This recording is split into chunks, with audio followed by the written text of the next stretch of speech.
alive. Yes. Like, we're alive. Grateful for both. Grateful for both in this Grateful moment. for both. Yeah, touche. So welcome everyone who's watching. I am live with Amber Vilhauer, CEO of NG Enterprises, and Mike Michalowicz, The one and author only. of The One and Only, tons of books, leader in the entrepreneurial world here. And I swear he's on like 15 podcasts and live streams a day right now. In fact, you're going to be live in another hour, I think, with Barry. That's right. Yeah. Barry is the man. In Australia, other side of the world, completely different world over there. So what this is, we're doing Mondays with Mike as part of Fix This Next Live. And the new book, Fix This Next, had some really great stuff that the business community is just really on fire for. And they were also asking for more. They were saying, give us some context. The world is changing so fast. How do we apply this right now? And so we wanted to do a few things. One, we want to keep it a little bit silly, maybe a little bit irreverent, and find out some stuff about Mike. Two, we wanted to find out what's his take on the world today and what we're going through, because he's been doing a lot of research and talking to a lot of people about the current economy. And then we wanted to just kind of come up with whatever came off the top of our heads and have it just be fun and lighthearted. So if you guys have comments, you're welcome to put them in the chat. You also are welcome to start a watch party, and we might be giving away some used spaceship parts or or I don't know, something at the end of the video. Signed books. I'll sign Mike's books for you and send them out, and all kinds of good stuff. So we're gonna have fun here. So first of all, just since this is our first Mondays with Mike, why don't we go ahead and have you introduce yourself real quick, and we'll go from there. So I'm Mike. This guy. and it's Monday. It is Monday. Yeah, thank you both for doing this and putting this together. So I'm Mike. I'm a business author now for going on my 13th year, and I've been an entrepreneur for my entire adult life. I have this, actually got to show you in my office here, a passion right there to eradicate entrepreneurial poverty. I had a kind of an awakening, if that's the right choice of words, 13 years ago. I was an author. I was a business owner in computer crime investigation. My company actually did part of the Enron trial. That was our breakthrough case. And by the way, a lot of people asked me about the case. They were guilty, very guilty. We saw the evidence there. The evidence is no longer sequestered, by the way, so I'm allowed to say that. And I sold that company to a Fortune 500. This was my second exit from a business. I did another private equity deal, and I'm like, oh my God, I started to believe my own story. And I think that's a huge danger. I thought I was Midas. And my family and friends would say, oh my gosh, you're the Midas touch. Everything you touch turns to gold. I started a third business as an angel investor, and I sucked at it. I just didn't deserve to be in that space. I didn't really understand what it means to be an angel investor. I don't have that financial acuity, and I lost everything. I was a calamity. And it caused me to lose my home. I lost everything except for my family. That's the one thing that didn't leave me. I needed to restart, and that's when I decided to investigate and devote my life to fixing this thing called entrepreneurial poverty. So there's this gap. The day, Amber, Isaac, the day all of us listening, the day you start your business, the world thinks you're here. Like, oh my God, you're rich, and you do whatever you want when you want, and your money just prints, your business just prints money. And the reality for the vast majority of us is we're working our ass off. We're not making any money. We're surviving check by check. We can't close that gap. That constant stress is what I call entrepreneurial poverty, the world's perception and the reality. No. And I've devoted myself to close that gap. I believe vehemently that entrepreneurs have a job to create jobs. I think we're in business not to hustle and grind and to work our ass off, but to create a business that is sustainable, that can go out and serve the world the way that we intend to serve the world, that we can manifest a vision and give jobs to other people. You know, of the world population, there's now about 8 billion of us on this rock. Only 7% of the world population will ever pursue an entrepreneurial dream.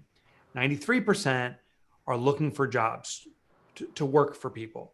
And particularly with this COVID crisis going on, there's a lot of people looking for work. Mm-hmm. Our job is to provide jobs. And so 13 years ago, after this calamity, I said, I don't understand entrepreneurship really. I thought it was work your ass off and sell. That's not what it's about. It's about manifestation. It's about creating a vision and then creating a structure to make that vision a reality. And then maybe it does get acquired by someone else and maybe repeated over. But there's this fulfillment of creating something that is of significance, of impact, that serves clients, but also serves vendors, that serves employees, that's of service. So that's who I am. I'm a guy who writes books on it. And you can see I strategically position my books on my little tree there. Well, I just wanted to ask you, Mike, like touch on the progression of the different books and how that led to Fix This Next. So, okay. Yeah. So the first book I wrote was called Toilet Paper Entrepreneur. It's kind of in the lower corner there. My pen's pointing right to it. Mm-hmm. It was this irreverent, as a reverend goes, whatever. It's a reverent book I wrote to challenge this notion that we require resources to be successful. Like, Amber, if you don't have an extraordinary education in the industry you're going to serve, you can't be in that industry. If you don't have enough money, it takes money to make money, or if you don't have a network of people to sell to. And I found all that stuff is nonsense. It's actually the lack of those things that are our biggest asset. Because if you don't have an education in your market, you don't know the market's rules, you'll break them. If you don't have money, you got to become innovative. If you don't have people that are already lined up to sell from you, you have to learn how to sell. So Toilet Paper Entrepreneur was this concept of the lack of resources actually triggers the most innovative small businesses. Then I wrote, actually, it's hard to remember the order, The Pumpkin Plan. Love that book. So good. Thank you. That's my favorite book. I have 2 copies of it right over there. I was like reorganizing my bookshelf. I have You're like double fisting reading Mike through it Michalowicz. Yeah, it's a lot. One is not enough when it comes to that. Yeah, one's not enough. So Pumpkin Plan, I got a call from Penguin Books. There's a magic number. If you can sell 10,000 print books, hardcover books, this is back 10 years ago, in the business genre, nonfiction, within 1 year, the publishers take notice. I was hustling to move Toilet Paper Entrepreneur, but I did the 10,000 book plus. And I got a call from Penguin. They're like, wow, you moved a lot of books. Would you want to be at the mainstream publisher? I'm like, sounds appealing. Yeah. And I wrote Pumpkin Plan. Pumpkin Plan was my first exploration into biomimicry. Biomimicry is where you take something that exists in nature and you take the lessons from nature and translate it into business. Mm-hmm. An example is like Velcro. A lot of people don't know Velcro is a biomimicry method. So Velcro, there's this guy back in Sweden who says, how do you get things to stick together, peel them apart, stick them together, and repeat that over and over without getting sticky? Have perfect adhesion without stickiness. And he used biomimicry. He was, by chance, studying burrs. Those things when you walk through the woods and get stuck to your coats, or if you have a dog you're walking to get stuck, you peel that burr off. Well, you can instantly reattach it.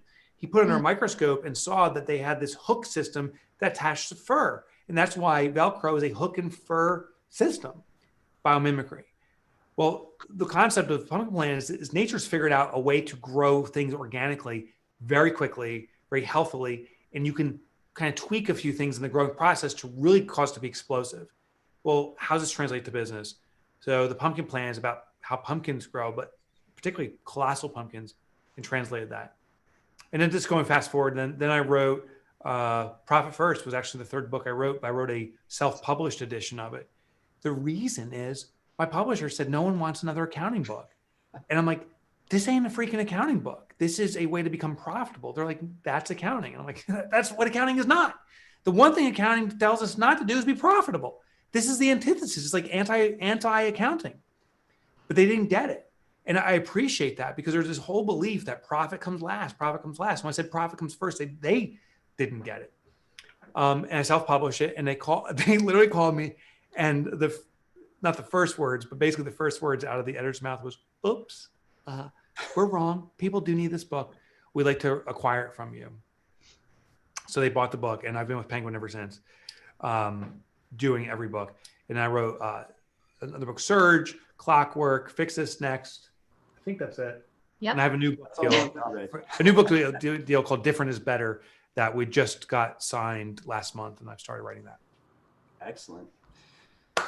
Cool. And I started with Profit First. That's how I got to know you a few years ago, and then worked backwards from there, I think, and then jump forwards to Fix This Next. And what I love about Fix This Next is it ties everything together so perfectly, because it's, I run a coaching company, and one of the challenges that we typically have is, okay, well, where do you want to start? And it's this whole diagnostics process with someone. And a lot of times it's just whatever feels like it hurts the most, not what's actually going to make the biggest difference.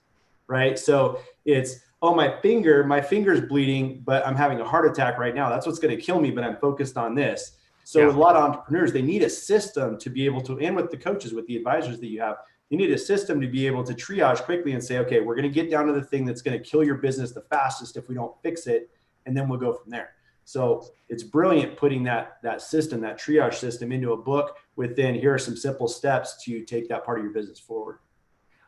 I think it was Dan Ariely. There's a book called Predictably Irrational. I don't know. Maybe someone wants to Amazon that one, but I think it was Dan Ariely. But a fascinating premise of how predictable our human behavior is and how irrational it is. So it is very easy to predict an entrepreneur's journey. The vast amount of entrepreneurs go in with extraordinary enthusiasm. I actually say to many people, the greatest day of the entrepreneurial journey is the day before you start your business. Because you're like, I'm going to crush it. I'm going to build this massive business. We're going to do, I'm pessimistic on my numbers, but I think within 2 years, we'll do $1 billion. We're the next phase. Totally. Right? Oh my God. So everyone has that great vision the day before. Then you start your business and it's like holy shit, like this is going to be effing hard. Like no one knows I exist. And you start selling. And then we get into this hustle and grind. Mm-hmm. The hustle and grind then becomes the belief on growing a business, right? So grand vision doesn't happen. So there's this shock and awe moment. Then it's like, I got to just hustle. And then we start getting some progress hustling. So we're thinking, oh, hustling and working harder is the solution. Hustle, hustle, hustle. And then it becomes this passion, not even passion, but this path of just raw effort. And then to grow the business, like, I got to grow. I got to work harder. And we push and we push and we get capped out. And I'm exhausted from my own business. How long from the rest of my life do I have to hustle and grind? When's that magic moment going to happen? And we then hope that one day the magic moment is going to present itself. Like someone's going to come in and acquire our business and pay huge money for business that we're carrying on our backs. Or that one huge client is going to just appear and that's going to change everything. But those clients come and nothing changes. People may inquire, look at our business, and we get we salivate about the opportunity, and then it fades away. It never manifests the right way. Or the worst for some businesses, and sadly this happens more than not, is some businesses get taken advantage of, and someone acquires the business, and the acquirer is smart enough to know that entrepreneur's been carrying their back. So the day the entrepreneur's gone, there really isn't much business. They want to get some of the infrastructure or some of the clients, and that's it. So they get for a song and dance. They rape and pillage the business effectively. So the journey, when they say dream comes a nightmare, the dream is one day and the nightmare is 10, 20 years. It's predictable. I would argue the vast majority of people listening, I bet you all of us can relate to that. The vast majority of people listening right now can relate to that, saying, oh my gosh, that's so much my journey, because we're predictably irrational. And that's why I wrote Fix This Next, is our gut instinct is a extraordinarily horrible guide on determining what to do. Because our mind, and I'm actually my most recent book, I'm doing a lot of investigating on how our brain operates and the amygdala and the thalamus and the prefrontal cortex and all this stuff. So if I start throwing those terms, I'm not trying to be like super doctory here. I just feel like I am a doctor. And so what happens is our mind is really motivated to get dopamine and this internal drug from us. We get this feeling. And that's why, if you have an addiction, if you get satisfaction of scrolling through Facebook or Instagram or whatever, it's actually little spurts of dopamine that are happening. It's like, oh, that was an interesting picture. And it's kind of like going to a casino where you just keep on putting those quarters in. Yes. You know, it's the same thing. In our business, we have that same dopamine release. And what it is every time there is an immediate resolution, not immediate resolution, but something that we can address and bring conclusion to, there's a dopamine hit. So if you respond to that one email, you get a dopamine hit. And the dopamine level is basically the same as if you work for 2 months and get a book or whatever it is to get something completed, or 2 years and get that novel completed. There's about the same level of that initial dopamine hit. So the problem is, because you get the same release, why not get that release within the next 10 minutes versus waiting 2 years? Exactly. So that long-term benefit, which will then trigger, this long-term, I already said it, long-term benefit. Once you finish that book and it'll sell forever and forever, that is a very high-level conscious conversation we have to have with ourselves. Instead of that reptilian brain that says, just give me the dopamine, man, give me the dopamine. We have to be convincing ourselves there's something bigger at play here. When we get this done, there'll be permanent accomplishment as opposed to temporary. That is a very sophisticated internal conversation. It requires commitment. It requires conscious awareness. It requires purpose. It requires us supplementing or putting little dopamine hits on the way, milestones that we give ourselves, that little hit as we get to the big goal. But most of us aren't aware of that. I wasn't aware of that. It's just like, hey, I got that email done. Feels good. Let me bang out the next email. And by the end of the day, I'm totally drained, but at least I got 70 emails out and responses done. And the next day I repeat it again. I have so been there. I am laughing my ass off over here. Guys, in the comments, let me know that I'm not alone and that you know this feeling. I definitely can resonate with it. And also let us know the questions that you have. I see a couple coming in. And Mike, I'm really excited that you're talking about your next book. So thank you for that. With everything that you just said and your observation with all the speaking you've been doing and all of the conversations that you've had with readers, has anything shifted because of COVID and the economic crisis that we're in? Or do you find that it's only amplified business owners in that hustle and grind mode? Are we making it worse, or is it about the same? Yeah, no, things have shifted. I don't have this doc in front of me, but I found there's stages, a little bit like the stages of grieving that happen. And with COVID, I've been studying what's called mass psychological response. So there's this thing called mini crisis, and there's this thing called macro crisis. Mini crisis is, ironically, seconds before coming on here, I thought it was happening in my house because my Nest alarm was going off my phone saying smoke accumulating in your house. And then like a second before this came on, it said smoke dissipating, and a text came in from my daughter, said burnt the cookies. Thank fucking God. Oh my gosh. My daughter burnt some cookies. And I'm like, why are you making cookies? Because I don't want cookies. But that's another thing. So that's a micro crisis. Micro crisis is where we experience something. And what happens in micro crisis is it evolves very quickly. If you've ever been in a car accident, hopefully not. If you're in a car accident, there's that sudden shock moment. And what shock is there's over-processing happening in our mind. There's too many inputs. What just happened? Someone hurt. So time seems to slow down and we start excluding variables. In fact, you could break a bone like in your arm and not feel pain because of shock, for a few minutes or hours or sometimes even a day, because our mind is overstimulated. On a mass psychological level, there is these things called social proof and all these different things that are happening that cause us to replicate other people's behavior. And so therefore, certain elements are extenuated. Shock on a mass psychological level extenuates, I believe, for about 90 days. That's my own research and analysis. That's not statistically proven. But I think we go through these 90-day elements. So when COVID hit, not everybody, but for some people, on average, 90 days are in the shock phase. Some businesses said, well, what's going on? There's a pandemic. I'm just going to stop doing business. Things will return to normal. And froze up. Some businesses, went through their shock for like 20 minutes or said, what the hell's going on here? I got to change my business and move. But that's the minority. That's the 5%. The large majority, which just was froze up and said, I can't believe this is happening. And some of them froze up for so long that they just went out of business. Some businesses that were impacted, like restaurants, retail outlets, like, I don't know what to do. Amazing. Yeah. Some pivoted. Others, we're past the 90-day period. Some the real laggers are still like, this can't be real. They're still in denial. I know. I hear you. Yep. So the COVID crisis, when we have mass psychological shift, we go through these stages. So first there's a shock phase, then there's what's called a desperation phase where people over respond.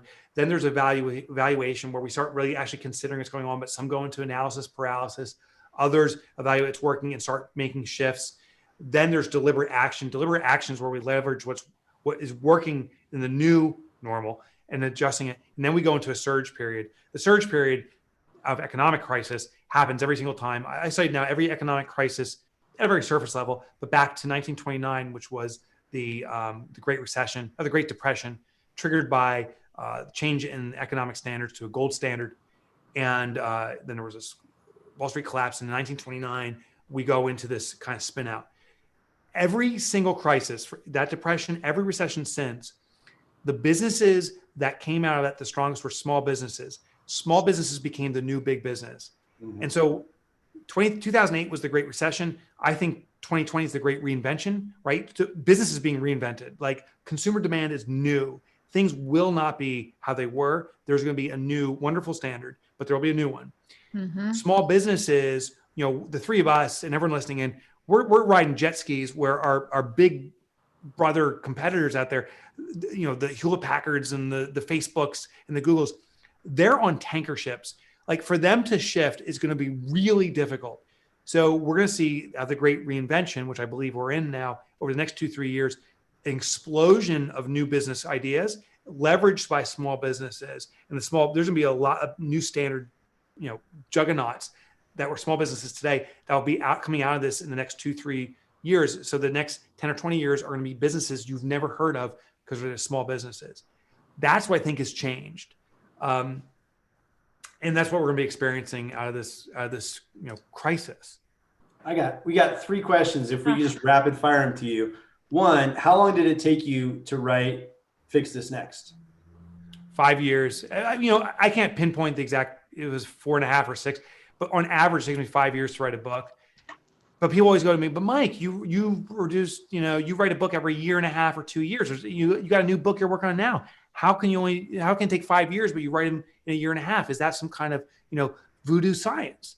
And the answer is yes, it is voodoo. I practice voodoo. So if you want to know, and time travel. We should note that. I'm poking a needle. Put your eye right next to your screen right now, and I'm poking it. You can see. We have to note this for our Mess with Mike. Voodoo.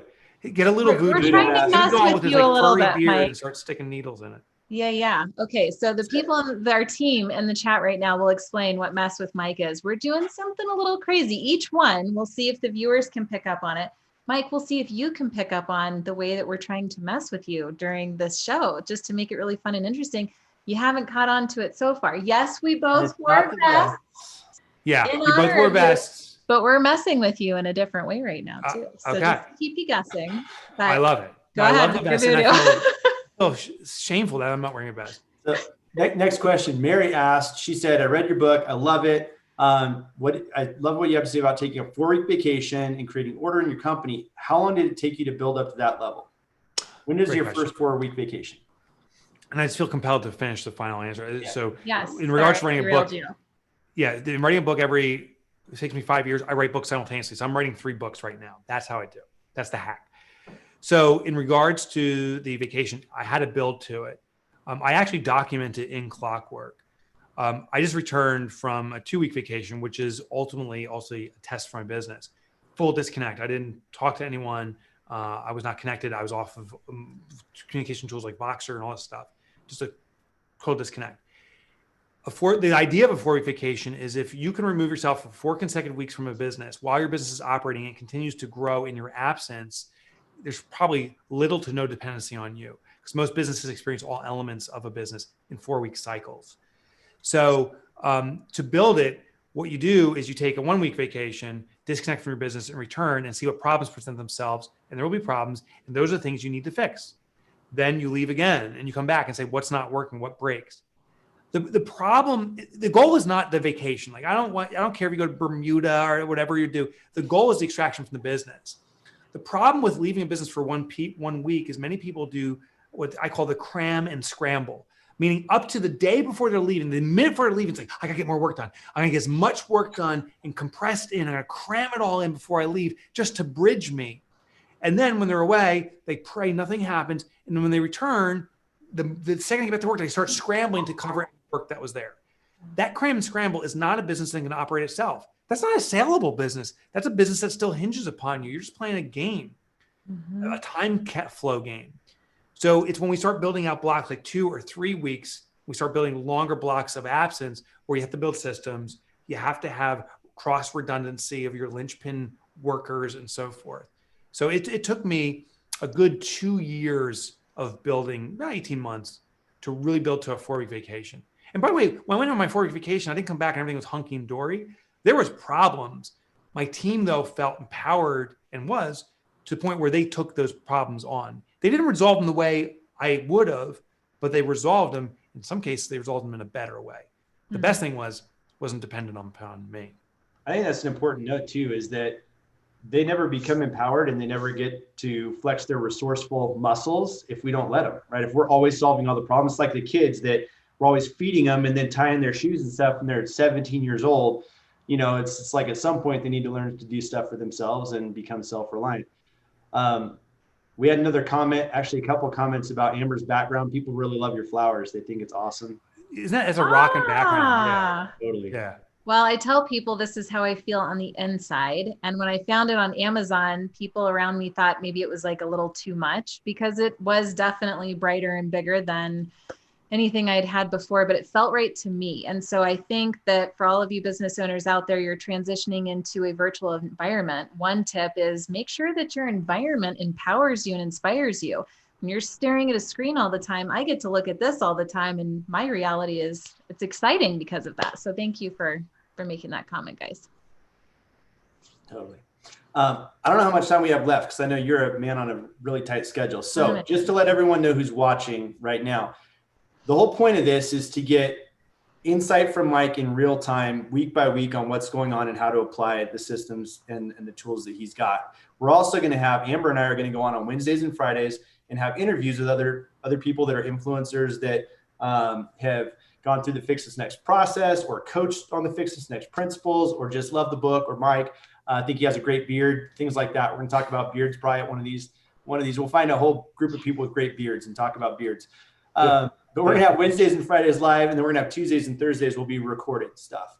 And so if you guys have questions, you can go to Fix This Next Live on Facebook. So there's a page called Fix This Next Live.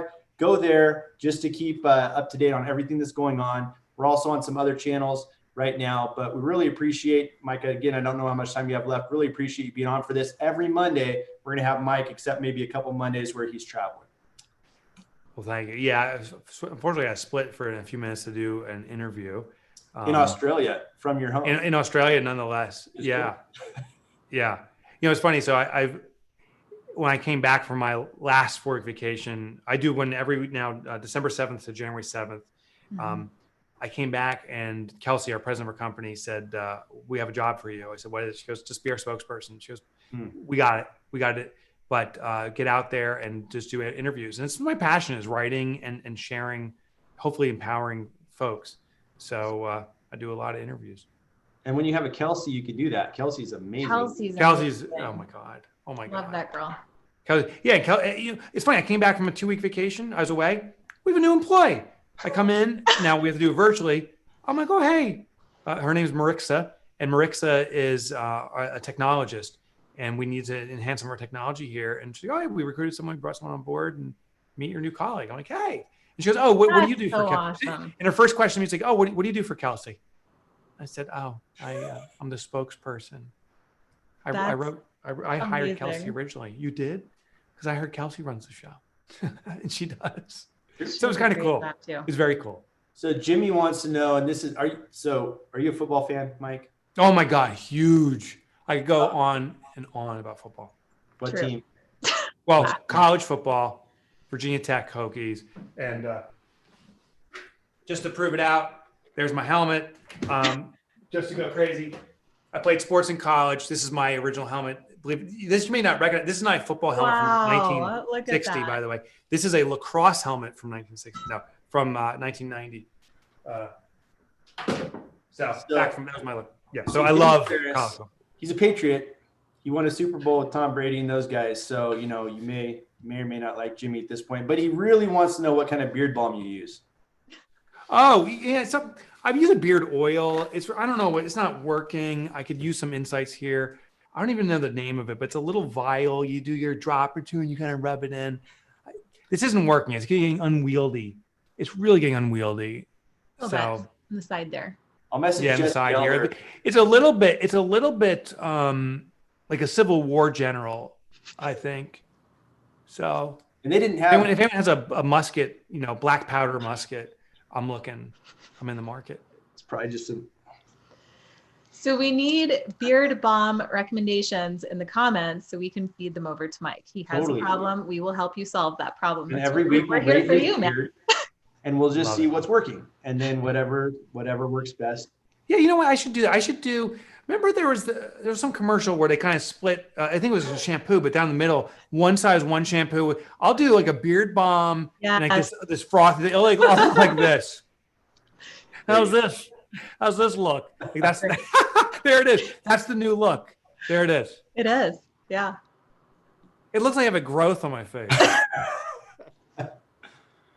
All right, everyone. We're going to wrap this up. Go to facebook.com/fixthisnextlive and make sure you subscribe to that page, get all the notifications. And if you like Mike's beard stuff, he might do some other crazy things on this next live show with Barry, who's amazing. Love this guy in like 24 minutes. So if you want to check that out, go to it's called the Freedom Series, and you can go to the Game Changers on Facebook. We'll put the link in comments below. We will start a watch party so you guys can get more Mike. That's what we'll do. We'll start watch parties. Just follow us and tag along, and you can see more Mike here in about 25 minutes. So, Mike, thanks so much. We look forward to seeing you next Monday. Actually, we'll see you. You won't see us here. Aww. You too, man. All right. Vest party after this. See you guys. Bye.